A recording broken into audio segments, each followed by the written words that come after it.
योगदा आश्रम के स्वामी जी महाराज को मैं माइक दे रहा हूँ। जो संत की अनुपस्थिति हमारे बीच से हुई है, वे करनी के धनी थे, भजन के धनी थे, संयम, त्याग, दानशीलता उनके जीवन में विशेष रूप से देखी गई। अपने गुरुदेव प्रभु के बहुत प्यारे थे। तो 4 शब्दों में उनके याद में आज उनके प्रति श्रद्धांजलि ज्ञापित करें। माइक पकड़ा दो।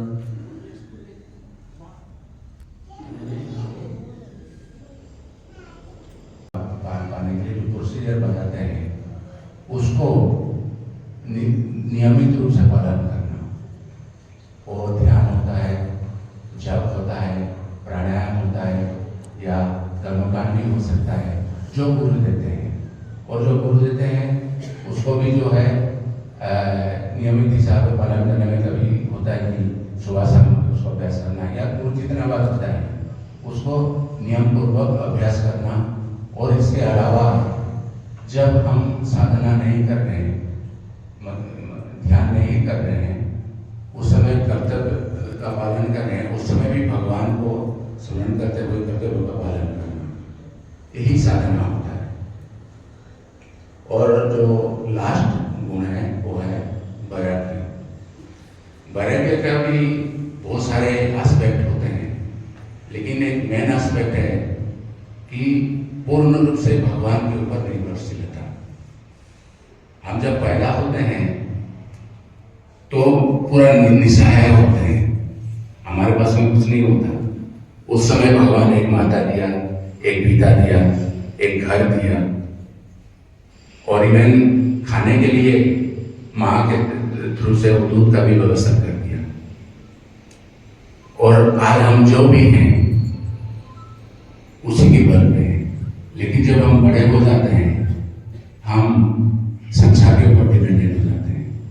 जो हमको सब कुछ दिया उसको भूल के घर, परिवार, पैसा, नौकरी, बिजनेस, ये सारी चीजों के ऊपर निर्भर हो जाते हैं। तो वैराग्य क्या है? वैराग्य है कि ये सिर्फ उल्टा चलना, संसार को छोड़ के प्रभु के ऊपर पूर्णता निर्भर। जो हमें सब कुछ दिया है वो आगे भी देते रहते हैं, लेकिन हम उसके ऊपर भरोसा नहीं कर पाते। लेकिन जो वैराग्य का पालन करता है वो पूर्णतः भगवान के ऊपर ही निर्भर करता है। चैतन्य महाप्रभु का एक एग्जाम्पल है कि उनका एक शिष्य उसे कम समझ पाती है, हृदय से ज्यादा वह स्वीकार किया जाता है। गुरु भक्ति की एक ऐसी भी मिसाल देखी।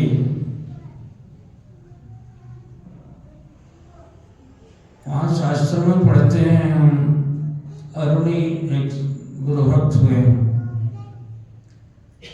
आरुणी करके, जो गुरु महाराज को सुला के रात को उनके खेत के रखवाली के लिए गया, और फावड़ा नहीं था तो मेड़ पर ही सो गया अपने को पानी रोकने के लिए, ताकि गुरु जी का खेत न नुकसान हो जाए। वो कितना सरल रहा होगा कि मेरा शरीर ही उनका है, उनके लिए है, और वो सो गया। सिखों के गुरु भक्ति की मिसाल सुना करते हैं कि बड़े 65 इयर्स के बूढ़े संत हुए हैं सिखों के, कि उसके गुरु ने कहा कि जाके तुम चबूतरा बनाओ, और सारे गुरु भाई मिल गए चबूतरा बनाने में। और शाम को जब देखने गए गुरुजी तो उन्होंने कहा कि इसको तोड़ दो, तो फिर तोड़ दिया। दूसरे दिन कहा कि फिर बड़े लगन के साथ में चबूतरा एक बनाओ, उस पर बैठ के मैं प्रवचन करूंगा या कोई करूंगा। तो शाम को गए तो फिर उसको तोड़वा दिया। आधे भगत गायब हो गए, छट गए कि तो रोज ही तोड़वा देते हैं, इतनी मेहनत से बनाया। तीसरे दिन भी गए और फिर उसको तोड़वा दिया, तो बस 3/4 हट गए कि तो रोज ही तोड़ देते हैं। धीरे धीरे करते करते 4 दिन 5 दिन रोज बनवाते थे और रोज तोड़ देते थे। अंत में एक बूढ़ा 65 साल का बूढ़ा, और वो उसमें लगा ही रहा। शाम को गए, कहे और गुरु भाई तुम्हारे कहाँ गए? कहे कुछ तो चले गए महाराज। क्यों चले गए? तो कहा कि आप रोज बनवाते थे और तोड़वाते थे, इसलिए वो कहे कि जब तोड़ना ही है तो बनाने की क्या जरूरत है, वे हट गए। कहा तू भी हट जा। कहने कि महाराज मैं चबूतरे का चेला नहीं हूँ, मैं तो आपका चेला हूँ ना, इसलिए आप जीवन भर मेरे मृत्यु के दिन तक इसी तरह कहेंगे तो बनाऊंगा और कहेंगे तो तोड़ दूंगा। इसलिए अब वो अपने मन के चेले थे, इसलिए वे चले गए, लेकिन मैं तो नहीं हटूंगा। बस क्या कहना था, इतना मन जिसका मरा हुआ हो, गुरु के मन के मुताबिक चलने लगे, उसके मन में तो जैसे घड़े में एक पानी घड़े में भरा हुआ है, एक खाली घड़ा है, और उस घड़े के मुंह के ऊपर मुंह डाल दिया जाए तो पूरा पानी उसमें आ गया। यदि आधा मुंह और आधा मुंह इधर हो, आधा किनारे हो, तो आधा पानी आएगा, आधा नीचे गिर जाएगा। 3/4 हो तो ऐसे गिर जाएगा। इसलिए अपने हृदय से हृदय को जोड़ दे, और वह शरीर के त्याग से करे, बुद्धि के त्याग से करे, या उसके पास धन है तो धन से कैसे करे। अमीर खुसरो एक अपने गुरु के चेले हुए हैं जो बड़े अमीर थे, और सारी संपदा बेच के वो चढ़ाने जा रहे थे कि बेच के मैं साधु बन जाऊं या उनकी सेवा में लग जाऊं। तो उसी समय एक कोई भक्त उनके यहाँ गया कि मेरी बेटी की शादी करनी है, तो गुरुजी एक दिन का चढ़ावा आप यदि दे देते हैं तो बेटी की शादी हो जाएगी। कहाँ के बैठे रहो, जो चढ़ेगा सो लेगा। तो 2 दिन 3 दिन तक बैठा रहा, कोई चढ़ाने आया ही नहीं। उसने सोचा कि गुरुजी ने अवश्य चेलों को समझा दिया है, इसलिए बड़ा निराश होकर जाने लगा। तो गुरुजी ने अपना जूता दे दिया। कुछ तो नहीं मिला, तुम 3 दिन बैठे रहे, भाई क्या करें, कोई चढ़ाया नहीं, इसलिए मेरी जूती ले लो। अब वो खींचा कि ये जूती और भी पुरानी, क्या करूँगा मैं, लेकिन चलो कोई मिलता है थोड़ा सा पहनूंगा उसको, और उस जूती को लेके जा रहा था। तो एक ऐसे किसी धर्मशाले में रात हो गई तो ठहरा वहाँ, और जूती को लेके, और वहाँ जूती को ऐसे किनारे रख दिया था। और उसी वक्त में अमीर खुसरो इतनी संपदा लेके ऊंट पर, घोड़े पर, सोने चांदी जवाहरात, अपना सब बहुत अमीर थे, वे लेके आ रहे थे गुरुजी को चढ़ाने के लिए। तब वो वहां पर ठहर गए, वो भी रात में धर्मशाले में। तो कमरे में जब ध्यान करने लगे तो ऐसे ध्यान की बात, जो अभी जो मटकी ऊपर डाले तो पूरा आ जाएगी, उनकी भगवत्ता उतर आएगी हमारे अंदर में। लेकिन मन यदि कहीं टेढ़ा होगा और उनका मन कहीं और होगा तो लाभ नहीं होगा। और वहां जो ध्यान करने बैठा तो उसको लगा कि मेरे पीर के शरीर की कोई चीज यहाँ आई हुई है, और उसकी खुशबू आने लगी। तो लगा कमरे देखने के लिए कि भाई आप, अमुक औलिया नाम था उनके, हजरत निजामुद्दीन औलिया, मुसलमान संत। तो कहा कि उनके दरगाह से कोई आया है क्या? कहा नहीं, हम नहीं आए। सब जगह गया तो एक ने कहा कि हाँ हम तो आ रहे हैं वहीं से।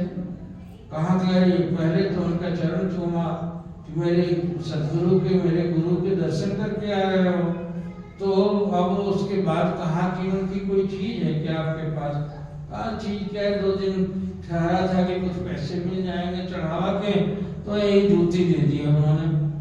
और वो तो जूती को, मेरे पीर की जूती है, और उस जूती को लेके छाती से लगाया, आंखों से लगाया, सिर पे रखा और चूमने लगा और हर रोने लगा। उसने सोचा अच्छा पागल आदमी है। तो कहा कि भैया आप दे दोगे मुझे? कहा दे दोगे, 2 दिन के बदले में तो एक ये मिला, थोड़ा सा मेरे पास धन है, यदि आप लेके दे दीजिए तो बड़ी कृपा होगी। तो उन्होंने देखा कि कितना धन है, तो देखा कितना सोना चांदी जवाहरात मार मोटों पर करो। कहा कि तो थोड़ा है इसकी कीमत में, आप लेके दे दे तो बड़ी कृपा होगी। उसने सोचा कि पता नहीं लेके, और ये कैसा पागल आदमी है, इतने धन को जूती के बदले में कहता है कि तो कम है इसके बदले में।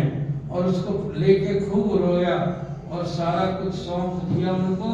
वो लेके अच्छा हाथ लगा, और उसको तो धन की वहाँ जरूरत है, वहाँ न मिला, इससे मिल गया, और वो लेके अपने घर चला गया, अच्छी दौलत मिल गई। और वो जूती लेके जब गुरु जी के पास में गया, उनके चरणों में रखा, कहा महाराज एक सज्जन आपके यहाँ से जा रहे थे और बड़ा धन था, मेरे पास लेके आ रहा था मैं, और उसके बदले में उन्होंने जूती दे दी, वो बड़े सस्ता में ले आ रहा हूँ। तब पीर ने हंस के कहा सचमुच सस्ता पाया। एक वैसे भी लोग अपनी पूरी जिंदगी की पूरी दौलत दे के भी कम मांगता है। एक कहते हैं कि वारता सरकार पर दोनों जहां के माल जल, क्या कहूँ कुछ है नहीं वारता होता। अगर सदगुरु की कृपा से यदि कुछ अनुभूति हो जाती है तो शिष्य अहोभाव से भर के, जैसे नानक ने कहा वो है, अब लंबा हो जाएगा, आप संतजन सब जानते हैं कि वो बनिया का लड़का सौदा करने के जा रहा था, पैसा दिया बाप ने और सत्संग सुना, और गुरु ने कहा कि भाई दुनिया में खोटा सौदा मिल रहा है इसलिए ठगे मत जाना, खरा सौदा लेना, खरा सौदा। उसके बाप ने कहा विधा खरा खरा सौदा ले आना।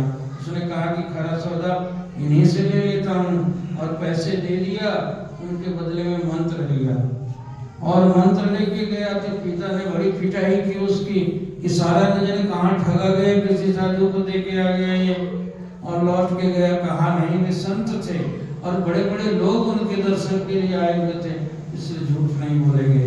आप भले पीट लीजिए लेकिन सौदा मिला है, सब खरा मिला है। और उन्होंने दीक्षा मंत्र देने के बाद कहा कि सार सब जन बाहर जाए, घर घर लोग करें गुरुआई, कहें कि इस सार शब्द को, इस मंत्र को बोलना मत, तुम किसी को मत बताना, जैसे लोग दीक्षा के वक्त बताते हैं। और उसने पिटाई की, कहा कि बैल चराओ, ये तो धन सारा फूंक देगा, ये जाके कहाँ ठगे आया। और जब गाय चरा रहा था तो बैठा जब नाम जपने को, और पूर्व जन्म के तो कहते जनक विदेही नानका और सुखदेव है कबीर, और विदेही जनक के अवतार थे, नानक कलयुग में आए तो इतने अवतारी वो थे। अब हम तो रगड़ते हैं, ध्यान करते हैं, अभ्यास करते हैं, हमें कोई चमक दिखाई पड़ता नहीं। और वैसे लोग जो जागृत आत्मा होते हैं पूर्व जन्म के, उनको एक ही जरा सा अभ्यास में दिखाई पड़ जाता है। तो वो तो थे वैसे अवतारी थे, वहाँ बैठ गए कि खरा सौदा जो गुरु जी से लिया है उसको जरा अभ्यास करके देखता हूँ। और उसको आंख मूंदा तो एकदम आनंद में भर गए, उनको होश ही नहीं रहा, घंटों बीत गए।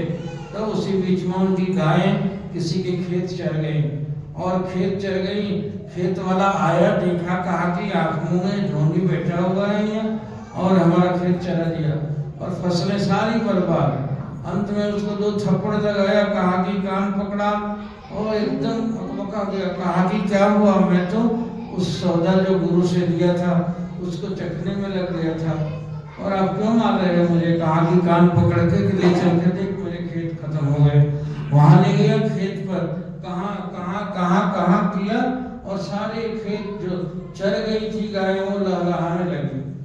अब कहा कि अरे भाई ऐसा सौदा गुरु ने लिया कि अब तो चरी हुई फसल भी लहलहा जाएगी, मरा हुआ आदमी भी हंसने लगेगा, ओहो।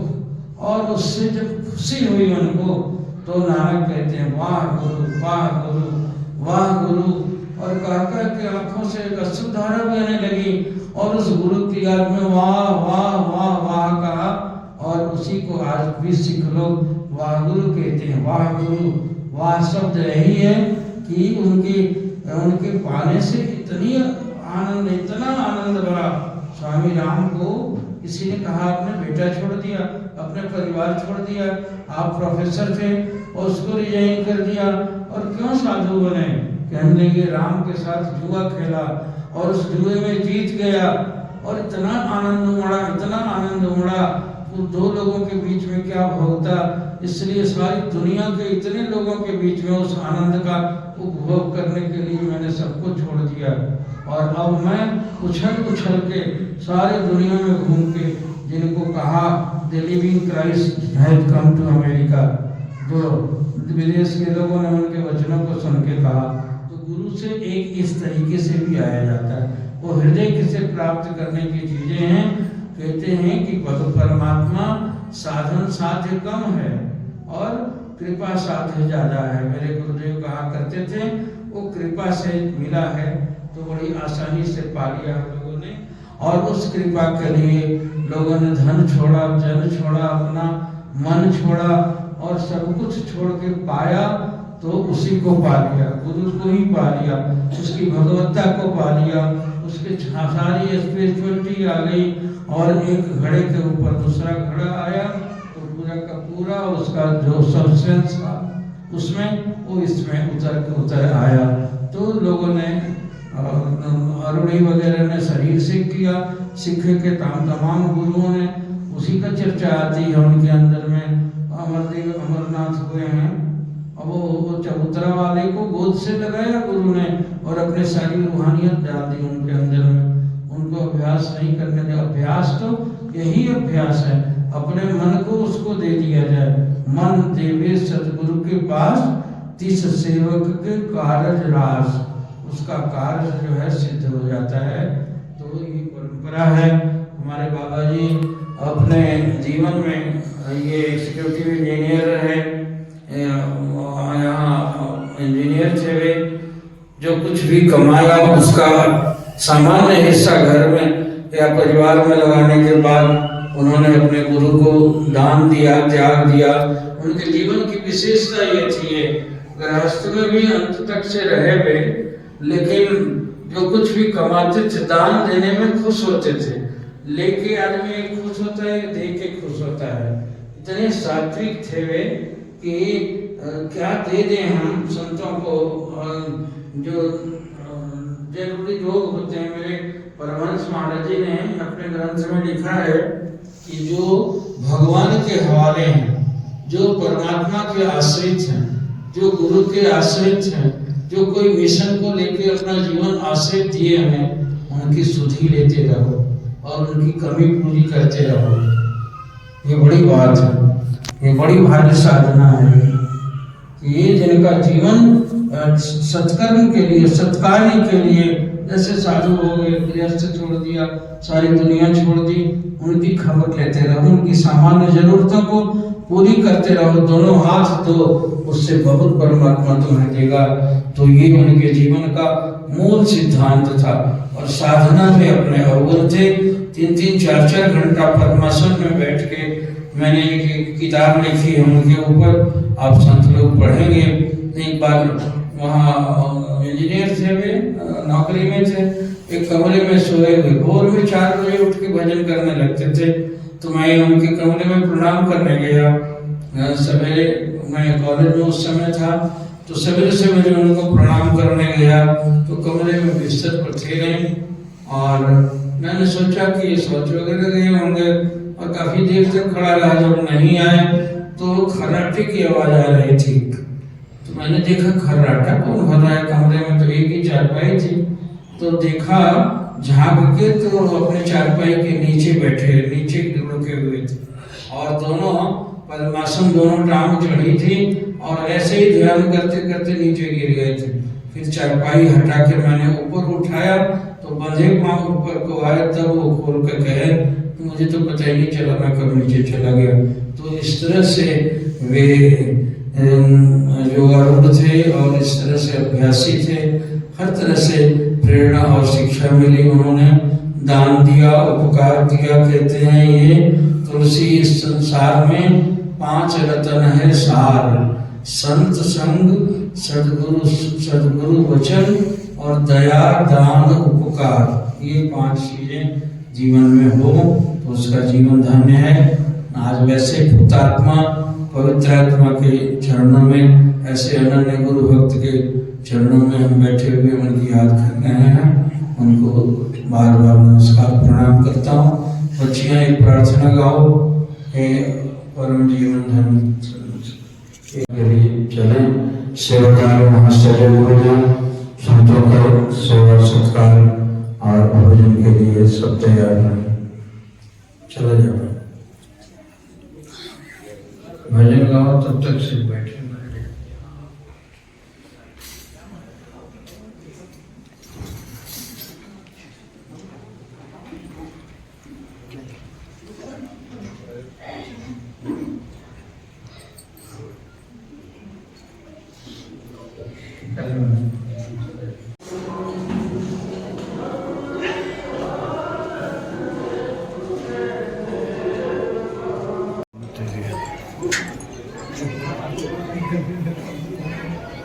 साधु होना कठिन है, जैसा पेड़ खरीदो।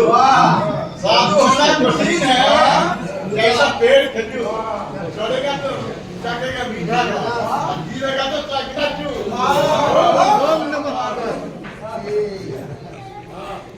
भगवान शिव की वाणी है, रुद्राक्ष विभ्रम चिंतित तदा तदा ज्योति स्याद विद्युत पुण्य संप्रभ ये तत्चिंतन मात्रेण सर्वथा का संशय भवे दुराचार्य पुरुषो अपनी लभते परम पदम।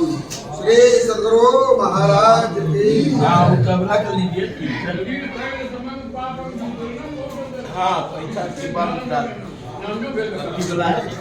पहाड़ के समान पहले आप से जो तो ध्यान से पहले जो समान आप में करने वाला कभी नहीं हुआ ज्ञान बिंदु पर जाता नमस्ते योगात् समम बलम योगो मय्य चित्तता बोले श्री सद्गुरु भगवान। हर हर महादेव की जय।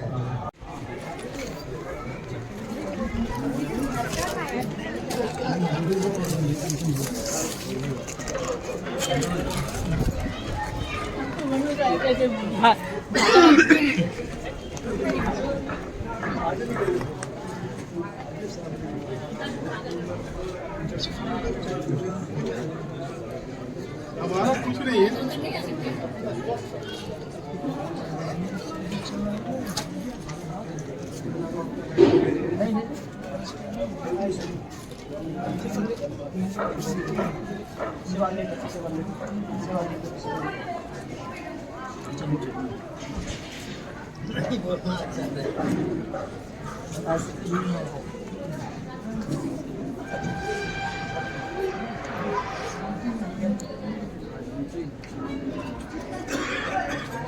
भैया